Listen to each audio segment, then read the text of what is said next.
के आगे के पदों को पढ़ाने जा रही हूँ। उसमें पवन दूतिका को संदेश वाहक बना करके राधा कृष्ण के पास भेजती है। आपको प्रसंग मालूम है, मैं आगे पढ़ाती हूँ। तेरे में है वह गुण जो तू व्यथा सुनाए, व्यापारों को प्रखर मति और युक्तियों से चलाना। बैठे जो हों निज सदन में मेघ सी कांति वाले, तो चित्रों को इस भवन के ध्यान से देख जाना। यहाँ पर पवन दूतिका से संदेश के रूप में राधा समझाते हुए कहती है कि हे पवन, मेरी व्यथा को, मेरे कष्ट को सुनाने का गुण तेरे में नहीं है, ये मुझे पता है।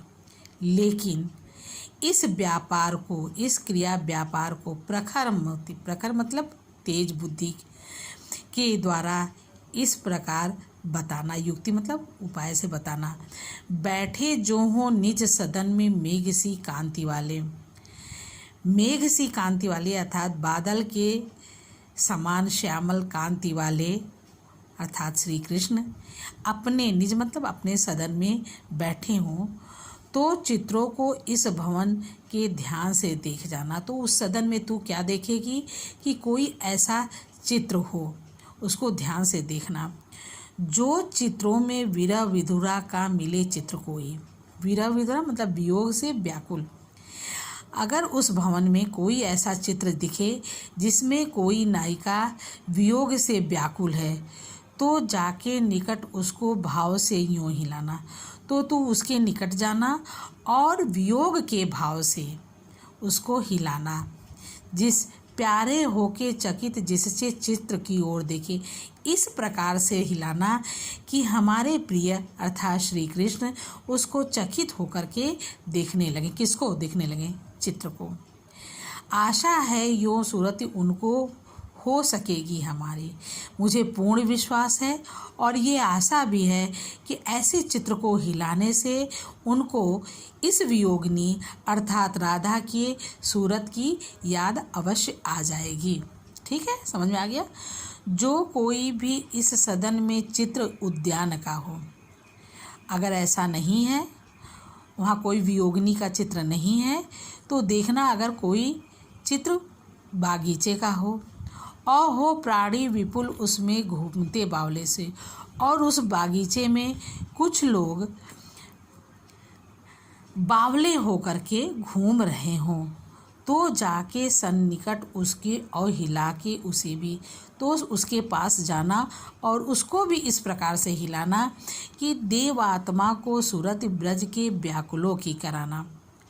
इस प्रकार हिलाना कि वह देवात्मा अर्थात कृष्ण को ब्रज के व्याकुलों की अर्थात गोप गोपिकाओं की सूरत याद आए। कोई प्यारा कुसुम कुमला घे में जो पड़ा हो, ऐसा भी नहीं है। न वहाँ कोई वीर वियोगिनी का चित्र है, न कोई उद्यान का चित्र है। तो ये भी देखना तुम कि कोई प्यारा कुसुम, कोई सुंदर सा फूल, कुसुम मतलब फूल, कुमलाकर यानी मुरझाकर घर में गिरा हो, तो प्यारे के चरण पर ला डाल देना उसी को। तो तू बस इतना कष्ट करना कि उस कुसुम को ला करके हमारे प्रियतम के चरणों पर डाल देना। यो देना ऐ पवन बतला फूल सी एक बाला। इस प्रकार उस कुसुम को देख करके यह संदेश देना कि इस कुसुम की तरह कोई बाला जो है वह म्लाना हो कमल पग को चूमना चाहती है। दुख से व्यथित होकर के इस कमल चरण को चूमना चाहती है। समझ में आ गया?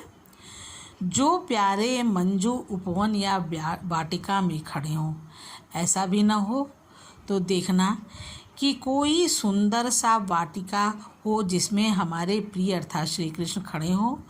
छिद्रों में जा क्वड़ित करना वेणु सा किंचकों को, किंचकों मतलब बाँस, छिद्र वेणु मतलब बांसुरी, और क्वड़ित मतलब क्या होता है बच्चों?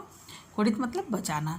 तो छिद्रों में जा क्वड़ित करना वेणु सा किंचकों को, वह जो बाँस होगा वाटिका है उपवन है तो उसमें बाँस भी होंगे।